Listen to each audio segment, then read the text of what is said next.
ETF index mutual funds నేర్చుకుని stock మార్కెట్లో రాణించాలనుకుంటున్నారా? వెంటనే ఈ నెంబర్కి కాల్ చేయండి. నమస్తే రమగారు. నమస్తే జయ. రమగారు, ఏదైనా ఒక మంచి స్టోరీ చెప్తారా? సలహాలు సంప్రదింపులు ఓ, చాలా అవసరం అండి. కాదు, ఈ అవసరం. రోజుకి చాలా అవసరం రమగారు. ఎప్పుడు అవసరమే జయ. ఎప్పుడు ఇదివరకు రోజుల్లో ఇట్లా నేను పలానా వాళ్ళ సలహా తీసుకున్నాను, వాళ్ళని సంప్రదించాను, లేకపోతే టైం తీసుకున్నాను, అపాయింట్మెంట్ తీసుకున్నాను, ఇవి వినేవాళ్ళం కాదు కదా రమగారు. కాదంటే జయ, మనకి మీ నాన్నగారు వాళ్ళు ఎంతమందో చెప్పు. 14 మంది రమగారు. కదా, మీ అమ్మ వాళ్ళు 6 రమగారు. ఇప్పుడు వాళ్ళు 6, వీళ్ళు 14. వీళ్ళకి సలహా సంప్రదింపు, మంచి మాట, తిట్లు, చివాట్లు, విసిరాట్లు వాళ్ళకే ఉంది కదా మా సమాజం. మేము 10 మంది ఉన్నామా, 9 మందే మేము చెప్పు. అవును. మా అమ్మా నాన్న ఒక్కొక్కళ్ళే ఉన్నారు, అందుకని మేము ఇంతమంది ఉన్నాం అనుకో. ప్రతి వాళ్ళకి more than 5 ఉండేదిగా. అక్కడే సరిపోయేదంటారు. మరి ఇప్పుడు ఇందులో మనకి చూడు, మనమే ఇంతమంది ఉన్నావా, మన నాన్నలు వాళ్ళు 1 డజను, మన తాతలు వాళ్ళు 1 డజను. ఇప్పుడు పెద్ద చింతాతలు, మన తాతల్లో ఒక ఆయన చాలా తెలివిగల అపరచాణిక్య తాత ఒకడు ఉంటాడు. వాళ్ళందరికీ సమాధానం ఆ తాత. ఎవరికైనా ఏదైనా డౌట్ వచ్చింది ఆ తాత చెప్తాడు. చింతాతని సలహా అడగాలి. చిన్నమ్మమ్మ మంచి పిల్ల, ఆడపిల్లలకి బాగా చెప్తుంది. చిన్నమ్మమ్మకి బాగా కుట్లు అల్లికలు ఏమిటో వచ్చు. చంటి పిల్లల సేవ ఒక ఆవిడకి బ్రహ్మాండంగా వచ్చు. ఆవిడొచ్చి ఈ పిల్లలకి పురుడు పోయటానికి దగ్గరకు వచ్చి ఉండేవాళ్ళు. అట్లా మన సమాజాలు ఎంత పెద్ద విజయ. చాలా పెద్ద. మనకి ఇప్పుడు సమాజపు లోట్లో ఉన్నాం మనం. మనకి ప్రపంచం పెద్దది, వ్యక్తిగత సమాజాలు చాలా చిన్నవి. ఫ్యామిలీ సమాజం ఏమనాలి దాన్ని, అంతేగా. అంతే. ఫ్యామిలీ సొసైటీ అతి చిన్నది మనది. అందుకని మనకి సలహాలు సంప్రదింపులు నాలాంటి పెద్దక్కయ్యలు కావాలి. అప్పుడు అక్కర్లా, అవసరం లేదు. పైగా పల్లెటూళ్ళల్లో ఉంటే ఒక 10 ఇళ్ల వాళ్ళు స్నేహంగా ఉండటం.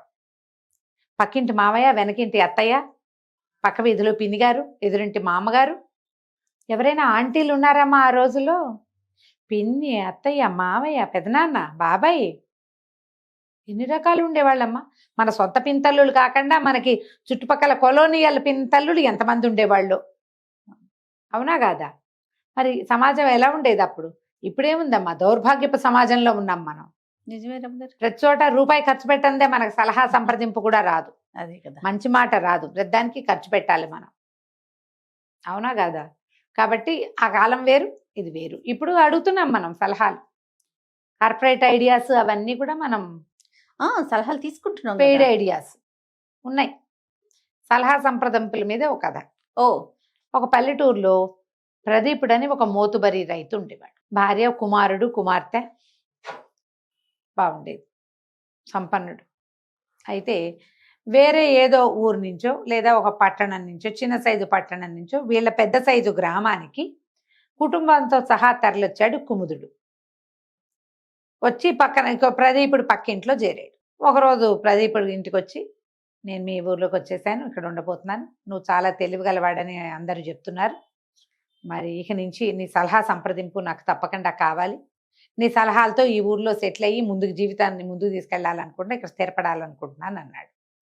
పకాలను నవ్వి ప్రదీపుడు ఏమన్నా, నేను సలహాలు గిలహాలు చెప్పను, ఎవరి పద్ధతి ప్రకారం వాళ్ళు వెళ్ళాలి ముందుకి, నా రకంగా నేను వెళ్తా, నీ రకంగా నువ్వు వెళ్ళు, సలహాలు అవి నేను చెప్పను అన్నాడు.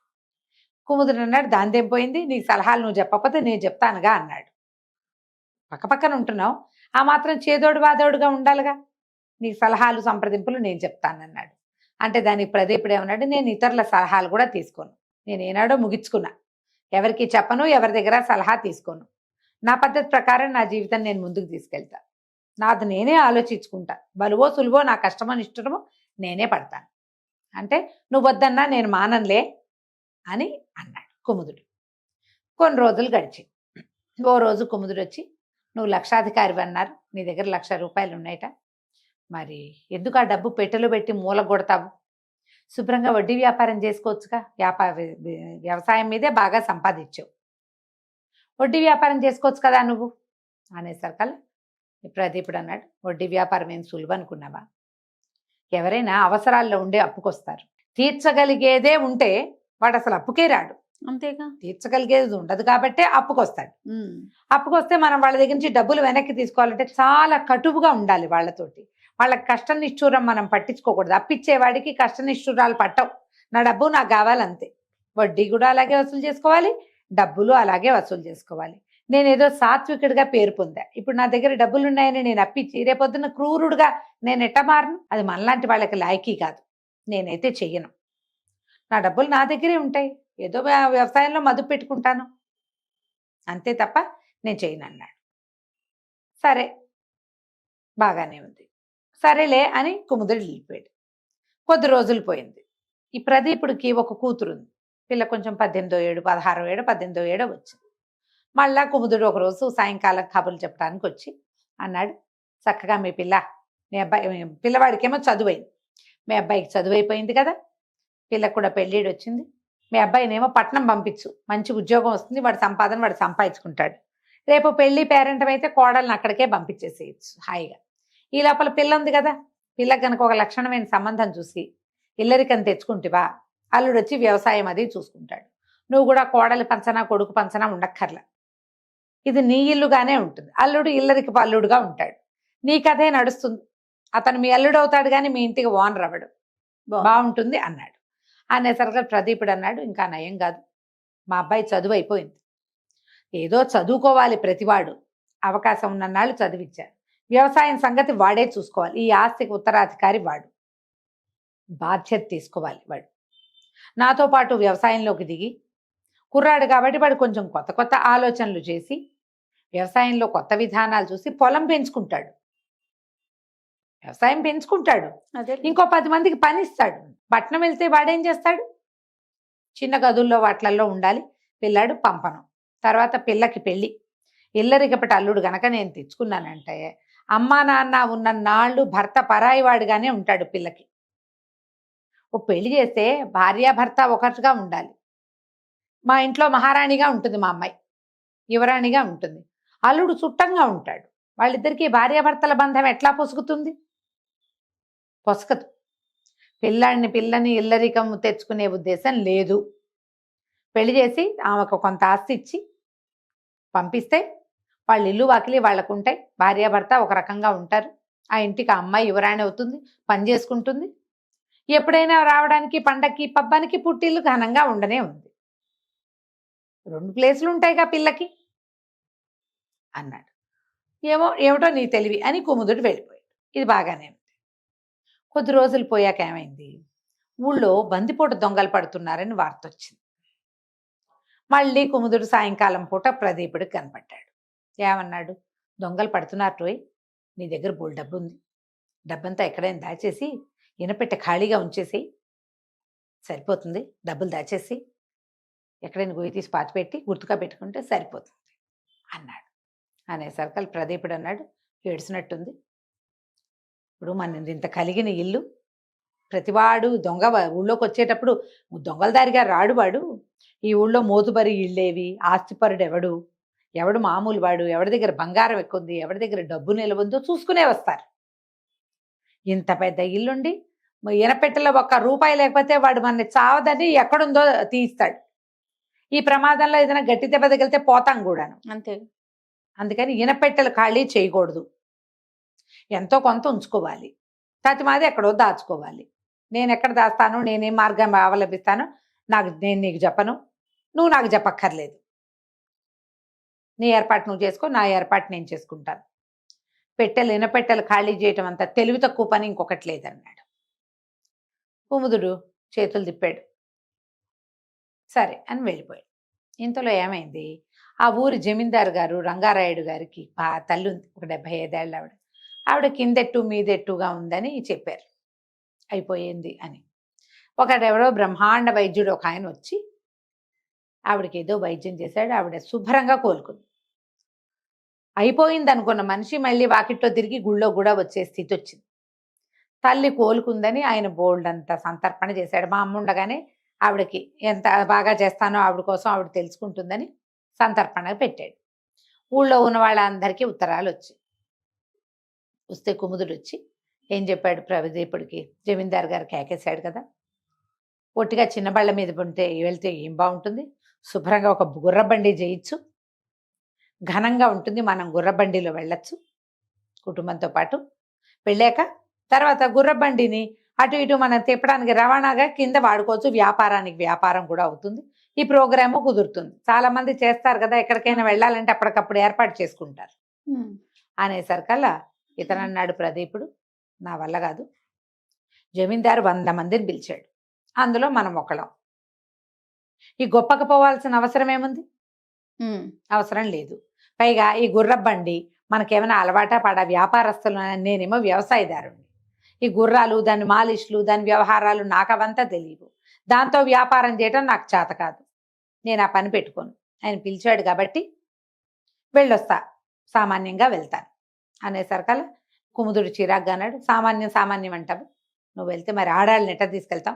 మన దారిన మనం వెళ్ళాలంటే మీ ఇంట్లో ఆడవాళ్ళని తీసుకొస్తావేమో, నేను కూడా మా వాళ్ళని తెద్దామనుకున్నాను, నువ్వు మరి ఇట్లా అయితే ఎట్లా అన్నాడు. అనేసరికల్లా నేను అసలు మా ఆడవాళ్ళనే తీసుకురాను, మా పిల్లని అక్కడ నలుగురిలో చూపించే ఉద్దేశం లేదు నాకు, నేను ఒక్కడనే వెళ్తా సింపుల్గా, ఏదో జమీందార్ గారింట్లో ఇవ్వటానికి ఏదో బహుమతి తీసుకుని వెళ్ళొస్తాను అనగానే కుముదుడు విసుక్కున్నాడు, నువ్వు మీ ఆవిడ్ని పిల్లల్ని తేపోతే నేను కూడా తేలేను, మా వాళ్ళని కూడా తీసుకురాలేను, నువ్వు ఎప్పుడు ఇలాగే అంటావు, మీ ఆవిడ రాకపోతే మా ఆవిడ రాదు, నేను నీతోటే రావాలి, సరే పదన్నాడు. ఇద్దరు ఏదో సింపుల్గా బయలుదేరి అక్కడికి వెళ్ళారు. తీరా అక్కడికి వెళ్తే ఆయన ఎంతమందినో పిలిచాడు, అక్కడ పిచ్చ తొక్కిడైపోయింది, నానా గందరగోళం, ఆడవాళ్ళు ఎంత అవస్థపడ్డారో ఆ ఫంక్షన్లో. పైగా ఏమైంది, కొంత చిన్న వానబడి చిత్తడిగా అయ్యి అతిథులు రాకపోకకి ఇబ్బంది అయ్యి, ఈ వచ్చిన వాళ్ళ అతిథులు ఉన్నారే వాళ్ళ బళ్ళని కూడా వాడేశాడు జమీందారు. వీళ్ళు గనక ఒక బండి పెట్టుకుంటే ఆ బండిని ఆయనే వాడుకునేవాడు కదా, అంతేగా. ఆడవాళ్ళని తెస్తే ఆడవాళ్ళు ఇబ్బంది పడేవాళ్ళు కదా. వీళ్ళిద్దరు అమ్మయ్య బతుకు జీవిడా మనమే వచ్చామని చెప్పి ఆ తెచ్చిన బహుమతి ఏదో ఇచ్చి ఓ ముద్ద భోజనం చేసి, అక్కడ చేసిన అతిథి మర్యాదల కంటే అతిథుల్ని రాజుగారు వాడేసింది, వీళ్ళు ఇచ్చిన గిఫ్ట్లు అవే ఎక్కువైనాయి. ఇప్పుడు వీళ్ళు గిఫ్ట్లు మర్యాదకి తీసుకెళ్తారు. ఆయన జమీందార్ గారు ఎంత చక్కటి భోజనం పెట్టి, ఎంత చక్కటి విశ్రాంతినిచ్చి, ఎంత బాగా చేయాలి, ఆ బాగా ఏం లేదు, అదేమో సున్నా, వీళ్ళు ఇవ్వడం ఎక్కువైంది. ఓకే. అక్కడి నుంచి బయలుదేరి వెనక్కి వచ్చేసారు కదా. ఊళ్ళోకి రాగానే ఊరంతా గల్లంతుగా ఉంది. ఏమిటి, దొంగలు పడ్డారు ఊళ్ళో. అయ్యో. కుముదుడు పక్కింట్లో పడి, పక్కింట్లో ఇనపెట్ట ఖాళీగా ఉండేసరికి వాళ్ళని చావచిత కొట్టారు. కుముదుడి ఇంట్లో కూడా దొంగలు వచ్చారు. ఇనపెట్టలో 10,000 క్యాష్, 2 తులాల బంగారం దొరికింది. ఈ కుముదుడు వాళ్ళ ఇంట్లో 10,000 ధనము, డబ్బులు, 2 తులాల బంగారము, కొంచెం వెండి దొరికినాయి. అవి పుచ్చుకుని బయటకు వచ్చేసారు దొంగలు. ఈ బయటకు వచ్చే సమయానికి ఊరి కాపలాకి ఒక యువసేనని ఏర్పాటు చేసి పెట్టుకున్నారు వీళ్ళు. ఏమిటి, ఊళ్ళో గస్తీ తిరుగుతారు కుర్రాళ్ళు. ఆ కుర్రాళ్ళలో ఒకడు ఈ దొంగల్ని చూసేశాడు. చూడంగానే వాడు పెద్ద పెద్దగా కేకలు పెట్టి శంఖాలు ఊది బాకాలు అవి ఊదేశాడు. అన్ని పక్కల నుంచి కమ్మేసి యువసేన కుర్రవాళ్ళంతా కలిసి దొంగల్ని పట్టేశారు. పట్టి కొట్టారు, కొంతమందిని కట్టేశారు. వాళ్ళ దగ్గర నుంచి డబ్బులు ఓడలాక్కున్నారు. వాళ్ళు ఓం ప్రథమంగా వచ్చింది ఏమిల్లు, కుముదుడి పక్కిల్లు, కుముదుడి ఇల్లు. కుముదుడి పక్కింట్లో దెబ్బలు తగిలినాయి. కుముదుడి ఇంట్లో 10,000 బంగారము వాళ్ళు పట్టుకొచ్చి ఇచ్చేశారు వీళ్ళకి. వీళ్ళు వెళ్ళేసరికల్లా ఇది ఏర్పాటు అట్లా జరిగింది. ఆ పక్కింట్లో ఉన్న వాళ్ళకి ఏదో వైద్యం చేయించారు. ఈ దొంగలందరినీ పట్టేసి గ్రామాధికారికి అప్పచెప్పారు. పెడరెక్కలు విరిచి కట్టేసి కుముదుడు ప్రదీపుడు పక్క పక్కన నిలబడ్డారు. తెలివిగానే చేసావు, 10,000తో పోయింది, దొరికిందిగా అన్నాడు ప్రదీపుడు. నువ్వు నాకు కూడా సలహా ఇవ్వబోయావు, నాకు సలహా ఇచ్చావు పెట్టి ఖాళీ చేయమని, నువ్వు మాత్రం చేయలేదు అన్నాడు. అనేసరికి కుముదుడు నవ్వాడు. నీ సలహా తీసుకున్నాగా అని అనేసరికల్లా ప్రదీపుడు అన్నాడు, నేను ఎక్కడ సలహా ఇచ్చాను నీకు, నేనేనాడు నీ సలహా ఇవ్వలేదు, నీ సలహా తీసుకోలేదు అంటే కుముదుడు నవ్వాడు పక్కపక్క. కానీ నేను మాత్రం నీ సలహా తీసుకున్నా. మొదటి రోజు నుంచి నేను నీ సలహా తీసుకుంటూనే ఉన్నా, నేను ఎప్పుడు నీకు చెప్పలేదు కదా అన్నాడు ప్రదీపుడు. నువ్వు చెప్పలేదు, కానీ నేను నిన్ను అడిగా కదా, మొదటి రోజు ఏమడిగాను నేను, వడ్డీ వ్యాపారం చేయొచ్చు కదా అని అడిగా. నువ్వు వడ్డీ వ్యాపారం వల్ల వచ్చే సమస్య ఏంటో చెప్పావు. నేను వడ్డీ వ్యాపారం చేసే ఆలోచన మానేశా. ఒకటి. రెండోది, నా కొడుక్కి చదువైంది, అతన్ని పట్నం పంపిద్దాం అనుకున్నాను. నువ్వు పట్నం పంపించకూడదు, వ్యవసాయంలో పెడితే కొత్త పిల్లలు చేరితే వ్యవసాయం పెరుగుతుందన్నావు. ఆ పని చేశా, మా అబ్బాయిని వ్యవసాయంలోనే పెట్టా. పిల్లకి ఇల్లరికం తెచ్చుకోవాలనుకున్న అల్లుడిని, వాళ్ళు ఇల్లరికపటి అల్లుడు వస్తే పిల్ల కాపురం బాగుండదని నువ్వు చెప్పావు. అందుకని నేను ఇల్లరికం మానేసి బయట సంబంధమే చూశాను.